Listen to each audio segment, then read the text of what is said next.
안녕하세요. 대전 강남 한의원 한의사 한의학박사 이강환입니다.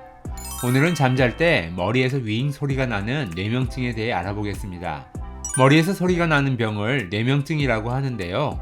윙 하는 소리, 삐 하는 소리, 지지직 하는 소리가 들리기도 하고요. 머릿속에서 북을 치는 것 같은 진동이나 머리에서 심장이 뛰는 것 같은 박동이 들리기도 합니다.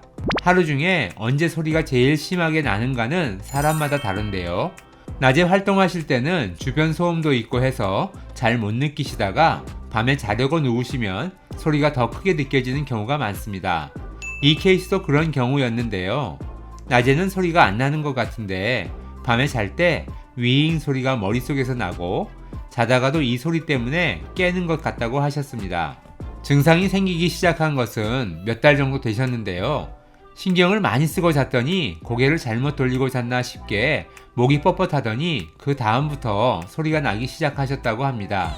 보통 밤에 자려고 누웠을 때 증상이 심해지면 환자분들은 조용하니까 더 크게 들리나 보다라고 생각하지만 실제로는 누운 자세로 인해서 소리가 더 크게 들리는 경우가 많고요. 내 목뼈, 경추의 상태가 벽에 잘 맞지 않을 때도 그 현상이 심해집니다. 이렇게 누웠을 때 뇌명증이 심해지거나 누웠을 때 가슴이 답답해지거나 누웠을 때 심장이 두근거리는 등의 증상이 나타나시는 분들은 심장이 약한 분인 경우가 많은데요. 그럼 그 예상이 맞는지 혀를 통해 살펴보겠습니다.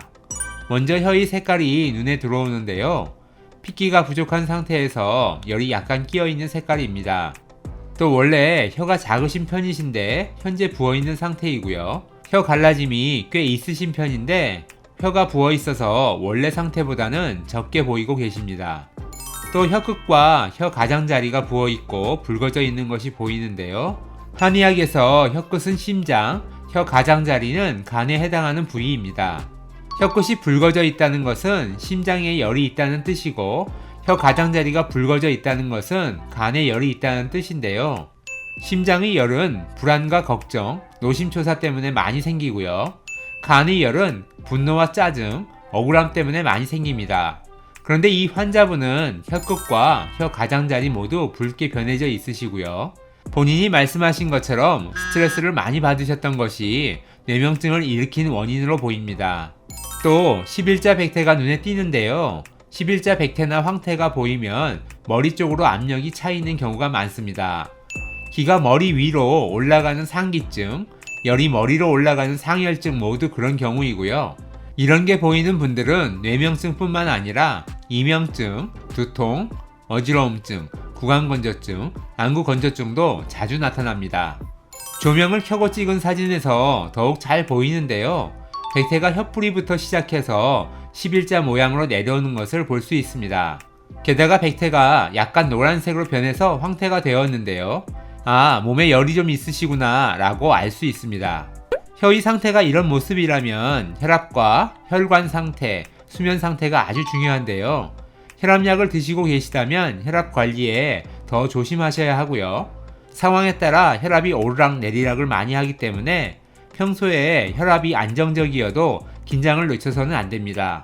한의학에서 이런 11자 백태가 보이면 조구등이라는 약재를 많이 넣어드리는데요. 생긴 것은 갈고리 모양처럼 험상궂게 생겼지만 부작용은 크지 않고 부드럽고 효과는 아주 좋은 쓰임이 많은 약재입니다. 오늘은 잠잘 때 소리가 커지는 뇌명증과 설진 케이스에 대해 말씀드렸는데요. 한의학은 같은 병이라고 해도 환자의 진맥과 설진, 체질에 따라 치료 방침이 다른 경우가 많습니다. 그래서 이렇게 케이스 중심으로 설명을 해드릴 수밖에 없다는 점 이해해 주셨으면 좋겠습니다. 그럼 오늘도 좋은 하루 되시고요. 행복한 하루 되세요. 감사합니다.